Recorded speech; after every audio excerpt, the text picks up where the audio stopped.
everyone, and welcome to our show. I'm your host, Nugwa Haruna. Fixed income is often touted as a foundational piece of a diversified portfolio. Yet, it's been largely an afterthought for many investors since the turn of the millennium. Interest rates had sunk to record lows, and bonds weren't offering much return. But now, interest rates are on the rise again, and bond yields are creeping higher. That has investors circling back to fixed income in a big way. Investors pumped a record $19 billion into fixed income exchange traded funds during 2022, according to data from National Bank Financial. That made up more than half of all inflows into ETFs that year. And the trend has continued early in 2023. A net $2.1 billion flowed into fixed income ETFs through February.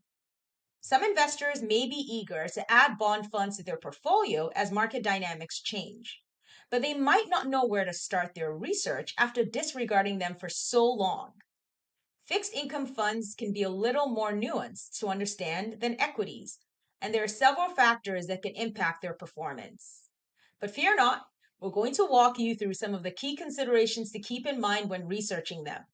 Here to help us is Surenanthan Tharumakulasingam, Senior Strategist at Vanguard Canada. Thanks for taking the time to chat. Thanks for having me, Nagua. Yeah, so I'm looking forward to our conversation. As we mentioned, fixed income is now such a big deal because of rising interest rates. So, what would you say is one of the most common questions you get about fixed income funds? Yeah, I think after what was probably a very tough 2022 for a lot of investors, the biggest question I get is now the time, right? Should I get into more fixed income? I think you quoted some of the stats from National Bank from the ETF side from a retail perspective. But what we've seen with advisors, also with institutions, it very much seems to be the time to get into fixed income. And so that's really the main question. Is this the time, and why might it be different this time around versus what we've seen in 2022? All right, so let's get into our conversation so investors can make that decision for themselves. So, first off, can you walk us through how a bond works at a high level and why they're considered a core piece of a diversified portfolio for those who may not be familiar with them? Yeah, perfect. Yeah, that's a great place to start. When you think about bonds, at the end of the day, in the most simple of terms, they're essentially loans, right? And so they're a loan made by investor to either a government or a corporate borrower. So when you look at it from that perspective, what you're doing when you're buying a bond is you'll buy a bond that's issued by an issuer. They'll pay you a fixed amount of interest on a regular schedule. And at the end of that maturity, you'll get that principal back. So a bond's total return essentially is a combination of that principal at the end of the day, as well as the ongoing interest that you'll get. I don't know about you, but growing up, I would always hear the term, my word is my bond, right? So it's this idea that it's secured, it's this credibility component of this, and it's almost a promissory note. And so bonds are generally secured by assets of the issuer, right? And various levels of how that might work. But for a bond, it's really this repayment of a debt.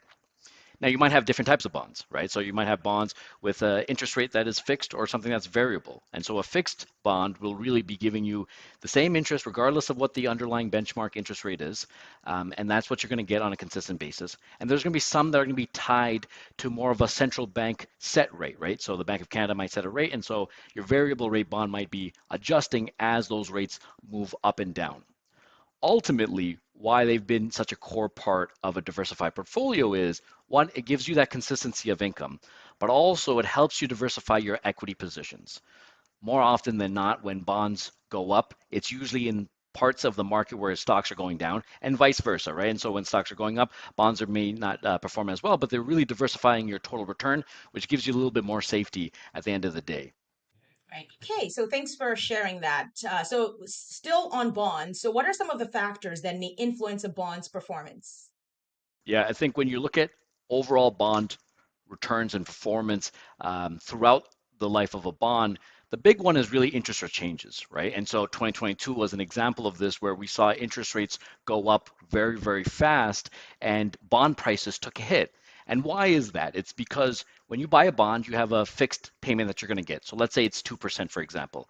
But now interest rates are at 4%. So your bond isn't as appealing as it was when it was first issued because now investors have an opportunity to buy a 4% bond. And so really what ends up happening is this inverse relationship. as interest rates go up, the price of a bond will come down because it's less appealing.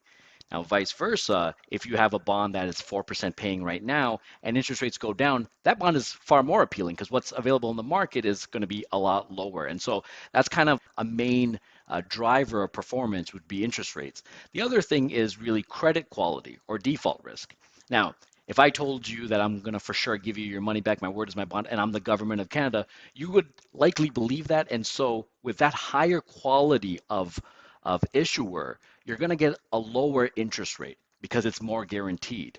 Now, if you start moving down that credit quality and you start getting to high yield bonds or issuers who have junk bonds, you're going to get more of a payment, but their likelihood of defaulting is higher. And so credit risk or default risk is a big part of how a bond is priced. If credit rating agencies start to get worried about a bond's ability to pay back this money, that might affect its price. And the last thing is liquidity risk. So unlike the stock market where investors can easily get out of a position, you log on to your brokerage and do so. Bonds are a little bit harder, right? They tend to be sold very limited, especially on the secondary market, and so it's going to be a little bit tougher to get into. And so that liquidity risk will also be priced into what a bond price would look like. And so, when do bonds tend to perform best or worst based on what history has shown us? It tends to be times where interest rates are high, right? Because now you have a couple of things. You have higher interest rates, and so that means the income that you're going to get from these bonds are going to be pretty strong. They're going to be 4 or 5% like they are today. But also, should there be any movement in the interest rate spectrum? So let's say interest rates come down, now you have that price appreciation. So the bonds that you're currently invested in are going to be more attractive than the potential other bonds that are out in the market, right? And so now you have a higher interest paying bond, it's going to be valued a little bit higher. And so when you start off in a place where there's higher interest rates and there's movement potentially in terms of where the Bank of Canada or the central banks around the world are going to be able to reduce interest rates, you now have a good place for bond funds. The one thing I will caveat though is the role of a bond or a bond fund is multifaceted, right? And so return's one part of it. So there's a good place to get return, but you also have to remember diversification as well as income and then liquidity. And so even in moments where interest rates aren't high, bond funds really do have a good place in your portfolio because they do hit those other three parts of your overall composition. All right. And if you want to hear more about the value that holding both stocks and bonds may bring to a portfolio, check out our previous webinar with Surenanthan. Can the 60/40 portfolio still make sense long term?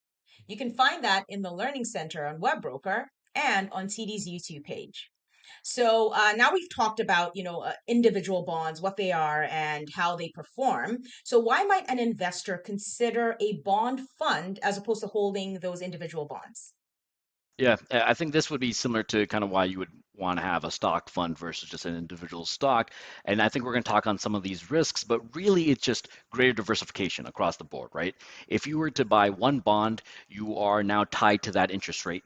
What you're essentially getting at that current time. And if prices were to go back up or interest rates were going to go up, you don't get to benefit from that. So that's specific risk to that bond. Also, if the issuer of that bond defaults, you essentially put all your eggs in one basket. And so, really, what bond funds allow you to do versus individual bond is going to give you exposure to a variety of things. It'll give you an exposure to a variety of maturities. So you have some bonds that might mature this year, it might be next year, the year after, and so you have a little bit more diversification there. You also have different agencies that you're getting these bonds from. So it could be the Bank of Canada, it could be a corporation. And so that allows you to get a little bit more certainty and comfort. And ultimately, it's a little bit easier to get out of a bond fund versus individual bond. Going back to that liquidity concern that we were talking about, Nagwa, where it's a lot harder to sell one of these bonds in the secondary market. A bond fund gives you that. So that's great. Yeah. So essentially, an investor who's considering a bond fund is more than likely looking for that diversification and also a way to mitigate some of those risks of individual bonds. All right. So how do bond funds differ from stock funds? Because you started off by saying, an investor who's considering bond funds may be like an investor who's considering stock funds. So, what's the difference between bond funds and stock funds in the way they're constructed and traded? Yeah, when you look at this, I would say it's kind of two things, right? The first one is just the overall trading of this. And so bond funds and stock funds, they are traded on public exchanges, so you do have real life transparency into these products at the end of the day. However, the secondary market, so where the bond ETF or the stock ETF is going into buying and selling these things, they're not as transparent. So equity ETFs are very simple. You can buy all of these off an exchange. Bonds, like we mentioned, are going to be over the counter. And so that's going to lack some pricing transparency. It's also going to be a little bit harder for them to buy and sell these. And so that's kind of the main difference from a public trading standpoint. How that translates to construction of funds is because it's a whole lot easier to sell equity ETFs or equity funds, when they track an index, they often hold every single name. So we talk about the S&P 500. Those are the 500 largest names in the US. And equity index product will be able to hold all 500 of it because of the ease of transacting in it. Bond funds, it's a little less impractical to assume that you're going to hold the entire index. And so what you would see most often, they sample those benchmarks. So you'll have 3,000 names. You'll find the, let's say, 1,000 or 2,000 names that best represent that index without having to go and purchase the bonds that are more difficult to actually go ahead and access. And so for me, those are the two fundamental different ways, the way they trade, but also the way you would construct them in terms of an index product. All right. Okay. So now we've talked about some of those index funds, and with bond funds, you have those that are actively as well as passively managed, just as when you're thinking about equity funds. So, what are some of the potential benefits as well as risks of choosing one over the other? Yeah, I think when you just, simply put, active managers have the ability to go anywhere that they want to, right? And so that allows them really at the end of the day to change their approach as the market conditions change, right? And so you have an ability to maybe go up the credit risk spectrum, maybe go down it, extend the duration of your products. Whereas passive funds, they're simply trying to track a index at the end of the day. And so that means they're not going to change in the face of changing market conditions, but what you're going to get as an investor is a second degree of risk, something we call active risk internally, which is you have the risk of a bond or of an asset class, but now you have the risk that the manager themselves might do something that isn't what you anticipated. And so when I look at this, I think there's a place for both active managers and passive managers in a bond portfolio at the end of the day. If you're just trying to get exposure to the underlying markets and you have a time horizon that allows you to do so, I think passive managers make a lot of sense for you, right? Because you have lower costs generally, and that gives you an opportunity to just be fully invested. Now, active managers might make sense when you're looking at maybe even smaller asset classes. So within global bonds, maybe you're looking at global credit or you're looking at global government bonds. And so now the manager can have a smaller slice of the market and they can use their active expertise to allow you to kind of outperform. And the last thing is if you're worried about interest rate movements, active managers are able to either scale down or scale up your exposure to interest rates. And so, especially in a year like 2022, we did see some money go into active managers, but with that comes a risk that you scale up and scale down at the wrong times. And so that's really that active risk that you're looking for. So then what should an investor keep in mind when choosing which investment account to hold a bond fund? And this may be important to investors to consider because, as you know, if you hold bonds, as you mentioned, you're paid interest. So some investors start thinking about the consequences of that. So what should they keep in mind when choosing an account? Yeah, I think you're hitting probably the biggest consideration when you buy something that's fixed income, there is some income associated with that, right? And so when you look at how bond funds are classified from a tax reporting perspective, oftentimes it's income, and that might be taxed at a higher tax rate. And so that's one thing to consider. So that's one form of return that you get from your bond funds. The second thing is capital gains. And so we talked about times like where interest rates go up and down. Now the price of your bond will change. And if you were to sell it ahead of maturity, you're going to incur some capital gains at the end of the day. And so I think it's important to take a look at this. Most of this information will be in a fund's fact sheet, but given that you will be taxed income, it would be maybe wise to consider potentially putting this in a registered account, something like a tax-free savings account or a registered retirement savings plan to really tax shelter some of the bond funds and the income that they come with that. Because ultimately, what you don't want to do is lose out on some of those income because of tax perspectives. And so that is something to really consider when you're looking to invest in bond funds overall. All right, so let's jump into the five factors to explore when researching bond funds. The first consideration is the credit quality of the bonds. So, how might this affect the fund's expected risk and return? So I think this is a good one to start off with because it gets to the core of what a bond fund is or a bond is at the end of the day. It's a loan, right? And so like all loans, there's a chance that someone doesn't repay you back. And so I think credit quality is important to really look at to see if this is the type of investment you want to make. Bonds are scored through several different credit rating agencies, and then you'll have bonds that are high quality, right? So you're going to have investment grade high quality bonds. They're generally going to have lower returns because of the promise of repayment. But at the end of the day, it's great diversification, but also it's an opportunity to ensure that your money is invested in a safe spot. Because that's kind of where fixed income is supposed to play a spot in your portfolio overall. Now, you have other products that are available to you, higher yielding bonds, and they're attractive because they get to have a little bit more interest. But that comes with this trade-off of will they be repaid at the end of the day? So when you're looking at a bond fund, you get to look at the average credit rating. And so you're not going to take on the loss of any one product, but really you're going to diversify some of that. And so when we look at this from an index perspective, so let's take a Canadian index, about 60% of that is Canadian government bonds. So that's high quality, high rated products. And then you're going to really get a little bit lower returns, but you have that promise of certainty. And then when you go into 30% or 40% of it will be corporate bonds. And another thing to maybe look at is, credit quality is a forward-looking metric, so to speak. But on every fact sheet that you'll see the standard deviation, and that's the past performance. And that's an example of how volatile these products may be, and they'll vary across the different type of bond funds that are available to you.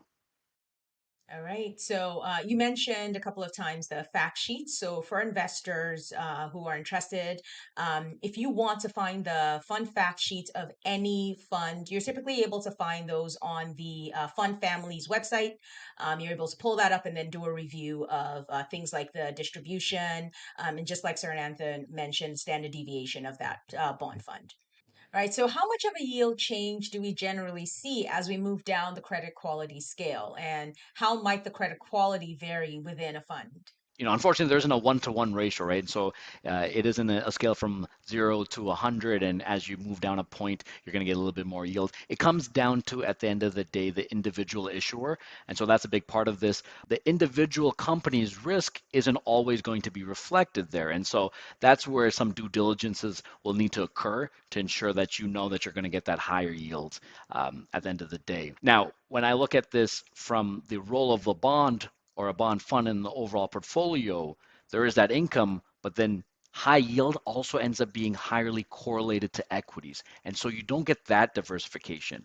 So you get some income, but you trade it off with potential really giving you a buffer for your portfolio at the end of the day. So that's it's an important consideration to have as well. All right, so let's look at the second consideration, which is the degree of interest rate risk in a bond fund, which is closely linked to its target maturity. So, what drives interest rate risk, and how might an investor limit their exposure? Yeah, the metric that I would say is probably the most useful here is something called duration, right? And so oftentimes the duration of a bond, like you rightfully mentioned, is very much linked to the maturity. So if a bond matures in 7 years, the duration might be 7 years. There's another part of that, which is income. So the higher income that you have, you're less sensitive to interest rate movements because there's that guarantee amount of money. And so when you're looking at this from an investor's perspective, you want to know what level of sensitivity to interest rates you're going to have. So higher duration bonds are going to be a little bit more sensitive to interest rate movements. Lower duration bonds are going to be less sensitive to interest rate movements. So it seems like a clear choice. Why not just always be short term or lower duration bonds? There's a trade off like everything in life. And so oftentimes these bonds will pay you a little bit less interest, right? So there's one component of that. The second thing is when you look at the role of a bond in an overall portfolio, it's to diversify your equity holdings. And so duration actually is the biggest diversifier. And so when you have less duration in your portfolio, you essentially are going to be less diversified. So those smooth returns you would anticipate in a 60-40 portfolio is less likely to occur. The way I look at this is think about your investment horizon because interest rate sensitivity will adjust your price movement of your bond, but it does not change the current interest or the current coupons that you're getting, right? So the actual income that you're going to get. And so if your investment time horizon is longer than the duration of a bond portfolio, ultimately that bond price movement isn't going to affect you. You're going to get the repayment at the end of the holding period, and you're also going to get income. And so I think that's one thing to consider.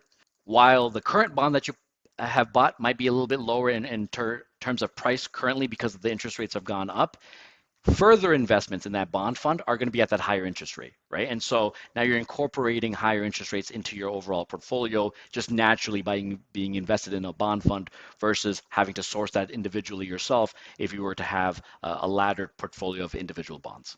So if you're an investor with a shorter investment horizon, it will make more sense to be in shorter dated bond funds because it's going to tie to your investment horizon. And that way you're not going to have to worry about interest rate movements moving so far that you've had a loss that you'll have to realize by selling your bond fund. You're not going to be able to hold on to it to maturity. So that's an important thing to consider. The longer investment horizon you have, you're able to take on a little bit more of that interest rate sensitivity because ultimately you should have that principal repaid back to you. So the third factor to consider is the reinvestment risk a bond fund might carry. So what is that, and how can it differ between various bond funds? Yeah, that's a very good question.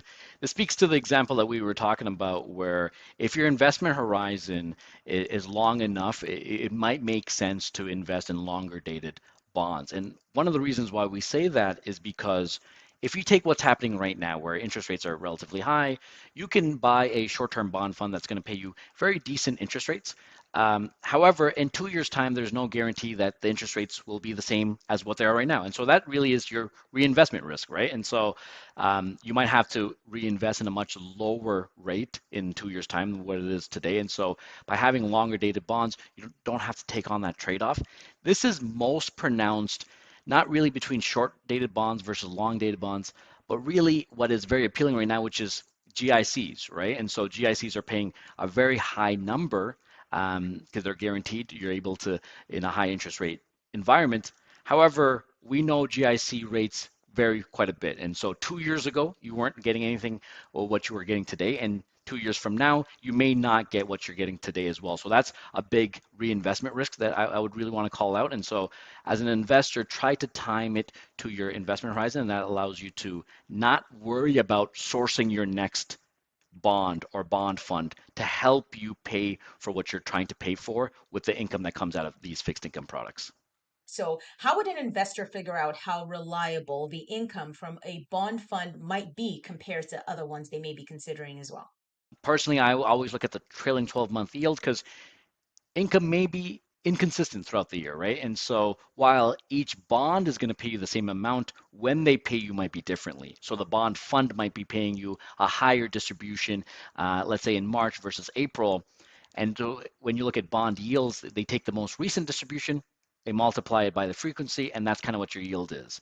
And that might be a little bit more inconsistent. So I will look at the 12-month trailing, and that's essentially all the distribution you had over the trailing 12 months. It's a better predictor of what you're going to anticipate. Also, you can look at on the fact sheet something called current coupon or current yield, and that is a very good one-for-one predictor of what the distribution of the bond fund is going to be, because the coupon that comes into the bond will be held in the bond, and then essentially they'll sell it out in terms of distributions when time is right for that. So that's kind of the two things I'd look at: trailing 12-month yield as well as current yield or current coupon within the fact sheet. All right, all right. So the fourth factor on your list is the currency risk of the bond fund. So how might foreign exchange rates affect bond fund performance? Um, Short answer, quite a bit, right? And so if you think about it from an investor's perspective, let's say you did your due diligence and you found a bond that or a bond fund that is well priced and it's something that you have confidence in. So credit quality looks great, the duration is in line with your investment goals. That's something that you want to invest in.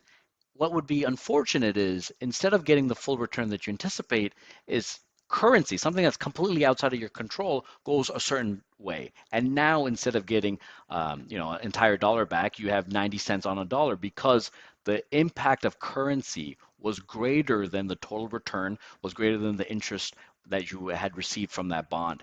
And that's why oftentimes when we're constructing bond funds, whether it's on the index side or active side, we completely hedge away currency. We know through the research that we've done over the years that over a longer period of time, currency actually has a net effect, Nagua, so it will wash out. But when you look at the role of a bond or a bond fund in your portfolio, it's to really provide you with certainty and diversification. And so there's no point of introducing another risk. You want to have a dependable source when it comes to bonds. And by introducing currency, you take away some of that dependability.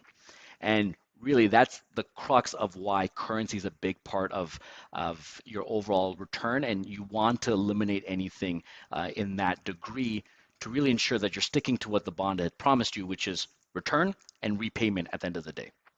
And so, for those in our audience who want to learn about other considerations for managing investment income, check out our video course, Intro to Income Investing, that's available in the Learning Center on Webroker and on TD's YouTube page.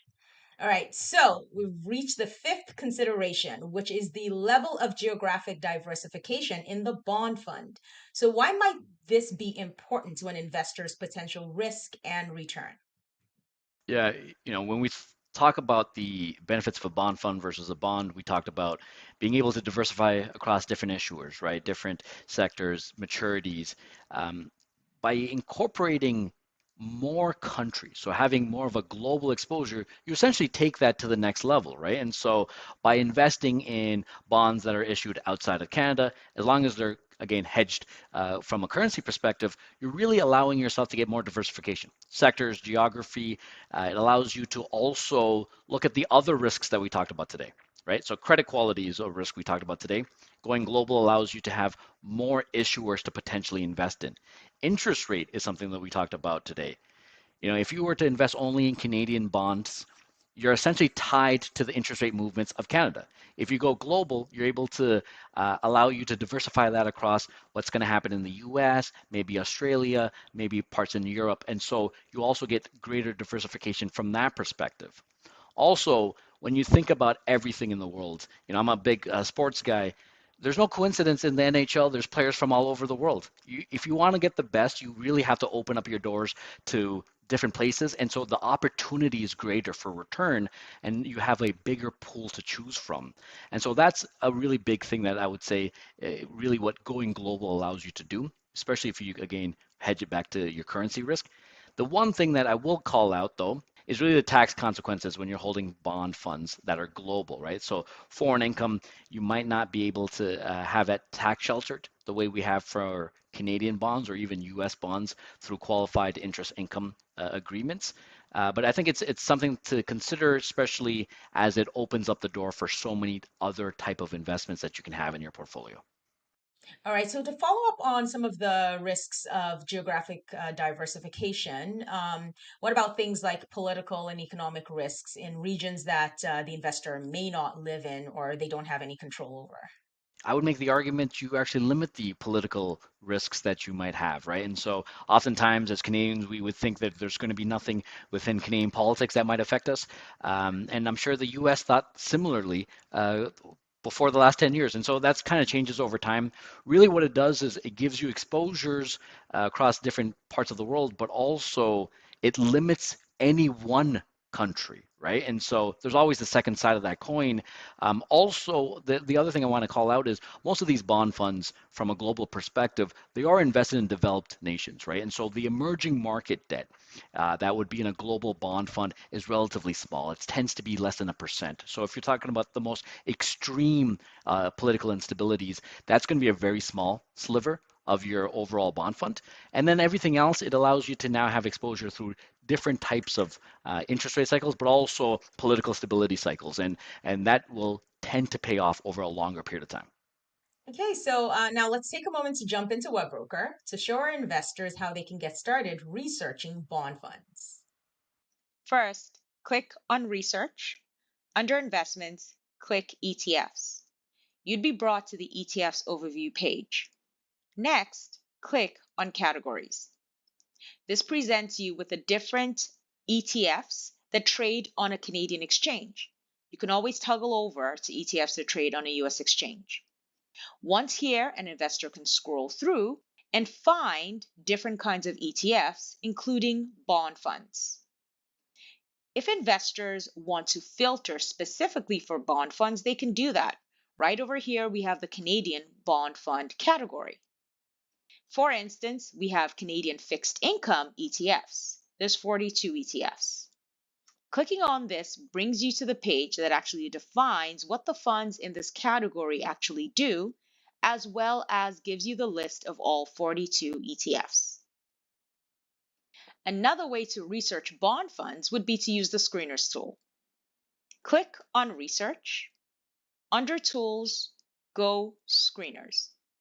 The Screeners tool allows investors filter for different investment based on criteria that matter to them. Clicking on ETFs and then Create Custom Screen allows the investor actually create a search from scratch. We'll start off by choosing Fund Category and clicking to add that to our criteria. Scrolling down, we'll click on the drop down, and here we will filter for Canadian fixed income funds. This shows us there's 103 funds that meet that criteria. Let's add a couple more. In this case, we will add index. Click to add criteria. Scrolling down, we will choose to be presented only with index funds. Now we have 23 funds that meet that criteria. Investors have the ability to add as many as they want, including credit quality, as well as under dividends, choosing to add funds and track them either by their dividend yield or dividend frequency. In this case, we'll choose dividend frequency. Once here, we'll choose to be presented with exchange-traded funds that actually pay a distribution, both monthly and quarterly. This brings our selection down to 27. Keep in mind, these 27 funds include both exchange-traded funds as well as mutual funds. And we're able to view our 27 matches. This page presents us with the funds that meet the criteria that we selected. Once here, we can go to the summary page to see some more detailed information about each of these funds, including what their management expense ratio is, how much that distribution yield is, as well as what their Morningstar rating is. Finally, for investors who want to keep track of the performance of these funds, they're able to do that by clicking on Performance and filtering either by 3-year, 10-year, or even as low as 1 month. All right, we're going to have to leave it there, Surenanthan. We really appreciate you walking us through the ins and outs of bond funds. It's a great jumping off point for our viewers as they get going and get started doing their own research. So do you have any final thoughts that you'd like to share with us?